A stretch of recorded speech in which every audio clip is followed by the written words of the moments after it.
Bonsoir tout le monde, j'espère que vous allez bien. En tout cas, moi, ça va. Merci de poser la question. Et comme d'habitude, on n'oublie pas nos petits amis du chat de les saluer, puisqu'ils sont toujours aussi nombreux, toujours aussi actifs, ou toujours aussi présents. Ça fait énormément plaisir. Donc, on continue notre petite série sur Struct et le principe de design de Single Responsibility aujourd'hui. Et donc dans cette vidéo, on va parler de Struct et comment utiliser Struct pour nous faciliter la vie avec des arguments qui sont fortement couplés. Donc, avant ça, on va définir la notion d'argument fortement couplé. Qu'est-ce que c'est les arguments fortement couplés Tu as un argument par exemple qui s'appelle Jérôme, un argument qui s'appelle Françoise, et Jérôme et Françoise, ils s'aiment bien. Alors ils ont décidé de se marier, de se mettre en couple, comme ça, ils se font des bisous, des cochonneries, dégueulasse, voilà. Pas dégueulasse, c'est la nature, mais bon, c'est dégueulasse de regarder un couple faire leurs choses de couple alors que toi tu n'es pas invité, tout ça. Non, non, ça c'est du vice, c'est vicieux, c'est de l'internet, hein. Non, non, non, non, on ne parle pas du tout de ces choses-là dans le HTCP/CP, hein, attention. On va rester sérieux 2 secondes. Donc, on a ces deux arguments-là qui font des choses complètement naturelles, qui deviennent hyper sales si on les regarde ensemble, et donc qui ont décidé d'un commun accord de ne plus jamais se lâcher la main. Donc ça, c'est vraiment les couples quand même qui sont relativement chiants, les couples complètement inséparables. Et qui effectivement sont relativement chiants, et en termes de code également. Eh bien, Jérôme et comment est-ce qu'on avait dit, Françoise sont deux arguments, et ces deux arguments qu'on a là devant nous, start date et end date, ont fait exactement le même choix. Ils ont choisi de toujours venir ensemble et de jamais au grand jamais se séparer. Voilà, ça c'est de l'amour, ça c'est de l'amour.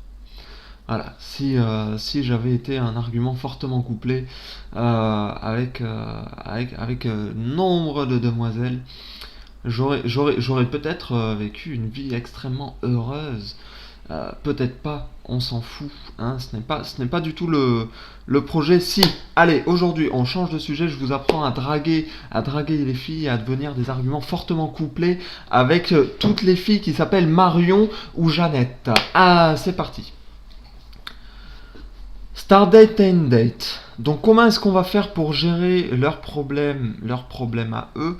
C'est-à-dire, il faut savoir qu'une fonction, plus elle a de paramètres, et plus elle a de chances de planter. Pourquoi? Parce que plus elle a de paramètres, et plus elle a de chances que un de ces paramètres soit mauvais. Du coup, on va toujours vouloir réduire le nombre de paramètres qui sont passés dans une fonction. Lorsqu'on a deux arguments qui sont deux arguments paramètres, j'ai un petit peu mal avec les mots, c'est comme je confonds souvent fonction, méthode, tout ça, c'est très embêtant. Lorsqu'on a deux arguments slash paramètres qui sont fortement couplés, on peut créer une nouvelle classe ou une nouvelle structure qui va nous permettre d'encapsuler en fait ces deux paramètres en un seul. C'est ce qu'on va faire aujourd'hui. On va définir une nouvelle classe, et on va la définir très simplement à l'aide de struct. Donc on va créer une classe datRange. datRange, grosso modo, c'est comme un range. Vous connaissez les ranges, hein, avec les parenthèses, le point, un autre truc. Hein. Ça se fait excellemment bien. Donc là, on va faire une datRange, on va le faire hériter cette classe datRange. Donc pourquoi est-ce qu'on fait une classe et qu'on fait pas une petite structure à la bidon comme ce qu'on a fait sur Event? Et parce que là, datRange, on a compris, on a anticipé, je veux dire, du start date, du end date, on en a tout le temps besoin, on en a besoin X fois. Ce qu'on fait, c'est presque comme faire du date ou du datetime ou du int ou du array. C'est vraiment une structure de données qui va rester stable et qui va rester longtemps, sur laquelle on va pouvoir mettre plein de dépendances, puisque ça va être quelque chose de très stable et de très robuste qui va très peu changer, qui va être utilisé, qui va pouvoir du coup être utilisé à plein d'endroits dans notre application. Donc, qu'est-ce que je fais? Je crée une nouvelle structure, encore struct.new, donc qui va me créer encore une fois une nouvelle structure avec donc start date et end date. Et je crée ma classe dateRange que je fais hériter de cette nouvelle structure. Donc bon, c'était à peu près comme faire ça. Il n'y a pas énormément de différence entre les deux, sauf que là, bon, on a fait une classe, donc on a défini cette constante sur notre namespace object. On a quelque chose d'un petit peu plus classe, quoi, d'un petit peu plus solide. Et voilà, c'est tout ce qu'on a à faire pour l'instant. Et ce qu'on va faire, c'est que on va dire, voilà, le print, plutôt que d'appeler startDate endDate, on va l'appeler directement avec un dateRange. Donc, on copie. Du coup, je fais passer le dateRange à event within dateRange. Ici, je fais passer le within dateRange ici dans les events qui sont quelque part par là et par là. Voilà. Donc là, on a simplifié. Dans toute notre application, on avait deux arguments avant, start et end date. Et maintenant, on n'a plus que dateRange et enfin, on n'a plus qu'un seul argument qui est dateRange. Et donc là, on a reproduit notre logique. Wrong number of argument 2 for 1. Aïe aïe aïe aïe aïe. Ah oui, print ici. Là, il faut qu'on fasse quelque chose. Il faut qu'on print avec dateRange.new. Hop, comme ça. Hein. Il fallait changer le main également. Voilà, on n'appelle pas Mongoloman pour cette fois-ci. On l'a déjà fait dans la vidéo précédente suffisamment. Mongoloman. Ça me fait énormément rigoler. C'est dingue.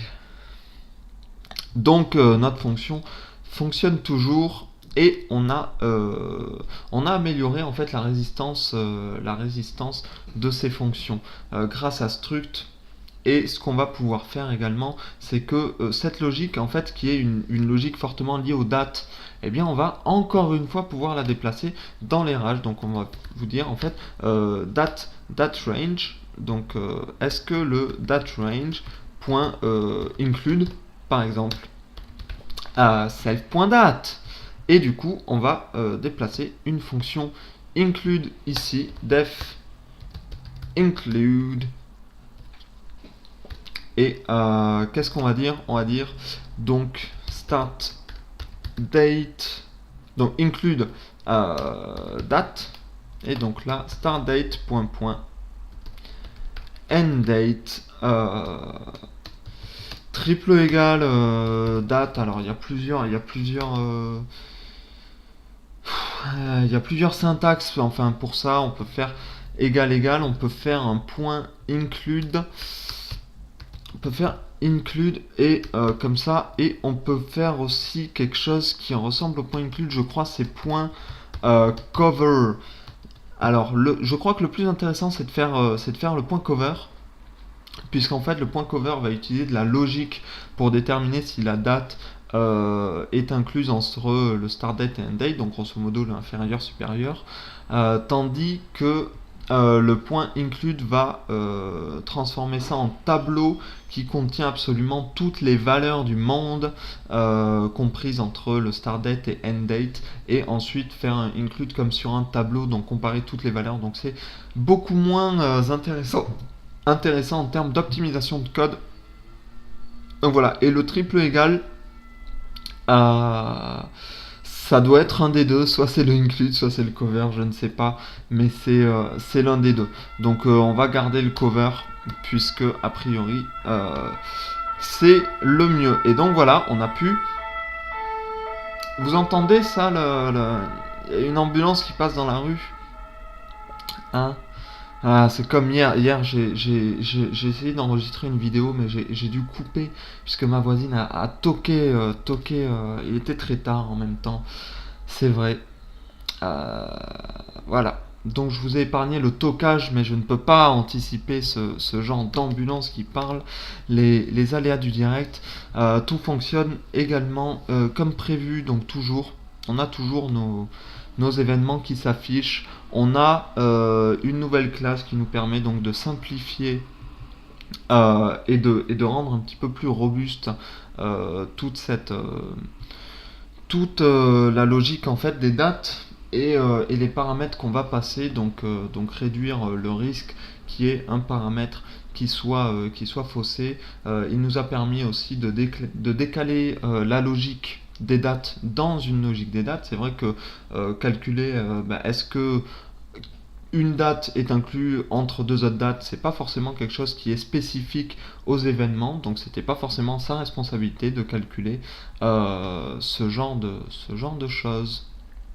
Voilà, c'est tout pour cette dernière vidéo sur Struct et cette petite zone de design. Alors je sais que j'ai pas énormément explicité ce que c'était le single responsibility, tous les avantages, tous les trucs. J'ai pas couvert tous les sujets de ce principe-là de design qui est un principe assez important, mais je vous invite à aller voir de par vous-même si vous faites du Ruby et que vous êtes intéressé par Ruby, ou même si vous ne faites pas de Ruby, si vous êtes simplement un développeur orienté objet. Je doute que vous êtes arrivé jusqu'ici, mais ça peut arriver. Je vous conseille de lire le livre de Sandy Metz, Poodr, Poodr, donc qui parle de ça, qui parle du design. C'est Pragmatically euh, Object Oriented Design in Ruby, quelque chose comme ça. Donc là, c'est quoi? C'est Powder. Ça s'écrit, voilà, c'est exactement ce livre-là. Donc, si vous êtes intéressé par ces principes de design, je vous invite à lire ce livre-là. Il est vraiment excellent et vous connaîtrez tout sur le principe de single responsibility et tout un tas d'autres principes également. Voilà, c'est à partir de ce livre-là que j'ai eu l'idée de ce sujet-là sur Struct et sur les trucs, même si j'ai pas suivi du coup exactement ce qu'elle raconte dans le livre. Hein. Je me suis un petit peu approprié le sujet. Bref, on se quitte ici. Merci d'être resté jusqu'au bout, merci d'avoir suivi. Parlez-en à vos collègues, parlez-en à vos autres développeurs qui ne connaissent pas encore Ruby. Très bientôt, donc je fais une petite annonce là sur la fin de la vidéo. Très bientôt, je vais commencer des vidéos un petit peu plus débutants sur Ruby. Donc si vous êtes impatient de découvrir un petit peu le langage et pas de faire des choses qui demandent forcément un petit peu plus d'expérience avec le langage, eh bien ça va arriver très bientôt. Merci d'avoir suivi. Je vous dis à lundi prochain pour la prochaine vidéo. Voilà, sachant que donc à lundi prochain et je vous fais des bisous et je vous envoie de l'amour et franchement ça reste entre vous et moi, mais je vous trouve sexy. Toi, toi t'es sexy, sache-le. Allez, bisous.